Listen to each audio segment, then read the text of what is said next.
Hey YouTube, this is the Prepared Lockhart project, and I just kind of wanted to do a sit-down conversation of sorts. I just got home from work. The wife and kids are at the gym, so have the house to myself, which is rare with two young kids under the age of 6, so here we go. It's interesting. I grew up in New England, um, so we were always a bit of prepper types. You get hit with a lot of snow, you've got to be prepared for that. Hurricanes, and we've had some real bad ones growing up where we lost power, trees went down. It's all stuff you have to be prepared for. That's the type of stuff my now family, now that I'm an adult, all grown up, um, that's what we prepare for. None of this crazy doomsday stuff. It's everyday stuff. Um, having a generator, since I just did a video of it, in case we have a power outage. I'm now in Maryland. We don't get that bad of snow, at least not as often as I did in Massachusetts. Sorry, off to this side is a window that faces cars coming into my neighborhood, so I get distracted. Anyways, it's just everyday stuff like that.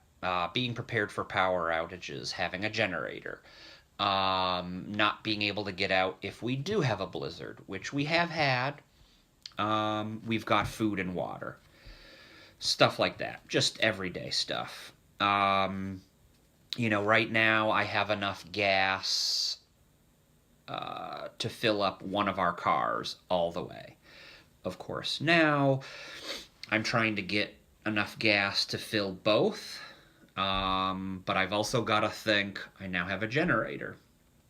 The beauty of having the type of generator I have, which is dual fuel, is I'm probably going to stock up more so with propane since it really never goes bad.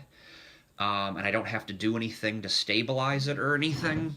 I'm probably going to stock up more so with propane for that, so the gas piece I can still save for our cars. That might be a little more than most people do, but again, I like to be prepared. And what really got me into the more than having a sleeping bag in my trunk or a roadside assistant kit in my trunk, stuff that I was used to having because of Massachusetts, and having the food storage, the water storage, the generator, it actually stemmed from getting into YouTube and watching YouTube videos. Watching, and sorry, I have notes. I have a horrible memory, and I want to make sure I get certain things out. So if you see me looking down versus looking out my window, I do have cheats. So, but watching channels like Southern Prepper One, the Main Prepper, which his channel's not around anymore, but man, while I found it and watched it until it went away, I got a lot out of him. Especially those two guys. They are veterans, as I am, so I especially liked their channels. They kind of came from a military background, so some of the things that they think of is along the lines of the way I think, and that only if you were in the military would you have that thought process. Stuff being modular and kits and the bags, whether you call it a get home bag or a bug out bag. I'm going to get into my kits, which, again, a lot of that I got from them.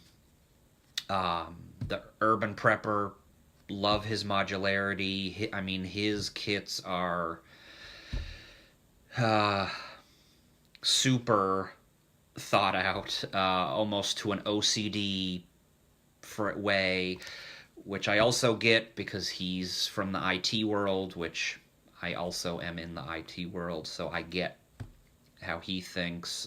Prepared Mind 101, another channel that I've been subscribed to for a long time. Just the gear he reviews has influenced a lot of the stuff that I have in my kits.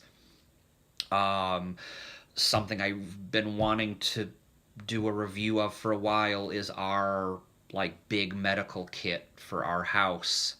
Totally got that from Prepared Mind 101. So, um,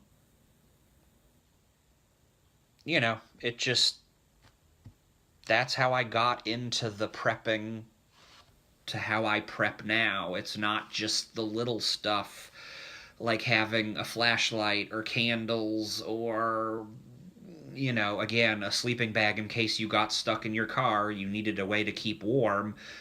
Again, that's more for Massachusetts, not so much for Maryland, or in colder areas, or keeping a blanket in your car, not to keep warm.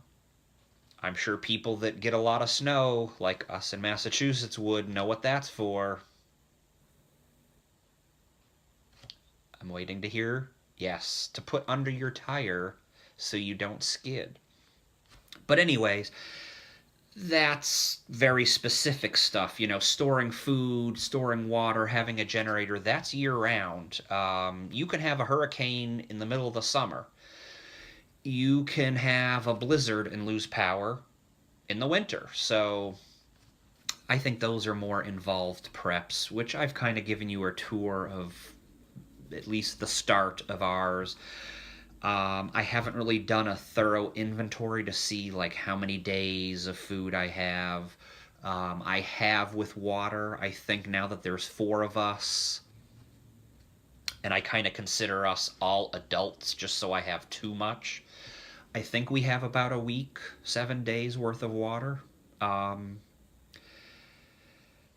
Now, mind you, we have a well, so if I can hook the pump up to our generator, we'll always have water. But, um, anyways, so I kind of just wanted to give a quick, although now at 8 minutes, not so quick, video of what got me into prepping. Um, Part of it was because I got into YouTube, and that's just what I gravitated towards is preppers and their videos. But it's also our circumstances. Granted, I was too young to remember, but we even lived in Texas back in the mid to late 70s and had snow there. Trust me, I am sure that shut down that state, or at least where I was in that state, just outside of Dallas. Were we prepared? Again, I was like 2 or 3, so I don't know. But I definitely want my family to be prepared for anything. And I feel that we are. As far as weapons, ammo, having silver, water, food, gas, extra toilet paper. These are all things that may seem so silly and mundane, but if something were to happen, I don't know what. This year was supposed to be a really bad year for snow. I mean, we had a decent storm. I think it was 20 inches. I mean, to Maryland, that was a lot. To me from Massachusetts, not really. My wife, who's from California, whoa, was that a lot of snow. We were prepared. Luckily, we didn't need to be. But who's to say this summer we won't have hurricanes and power outages? We've had, I think, pretty harmless rainstorms. I think there was a lot of wind. This was a couple years ago. We were without power for like 5 days. Luckily, we had a family member in state not too far away that their power didn't go out, so we went and stayed with them. It'd be nice to be able to stay in our own house, especially with school and kids. Now we can. We have a generator. So maybe that gives you some thoughts as to why maybe you'll think it's not so nutty to do. I hope it really isn't. We're not nutty people. We just, I guess because we're both military, we think it's a smart thing to do to go a little, not over the edge, but a little past what most people do. And then we don't have to worry. We have had other than the quote unquote blizzard. Well, I guess it was. Um, when there's big storms and all those nuts storm the grocery stores, you'll never see us there because we don't need to. Because we always have food stores and water stores and all that. Just saying. That's why we do it. So we don't have to be those nuts on the news and, trying to kill people at the grocery store. We never have to do it. So think about it. If you thought this video was helpful, you liked it, please click the thumbs up. Please comment. Please subscribe so you can catch other videos. I'm a young, early, just starting out channel. Any support you can throw my way, much appreciated. And until the next video, talk to you later. Bye.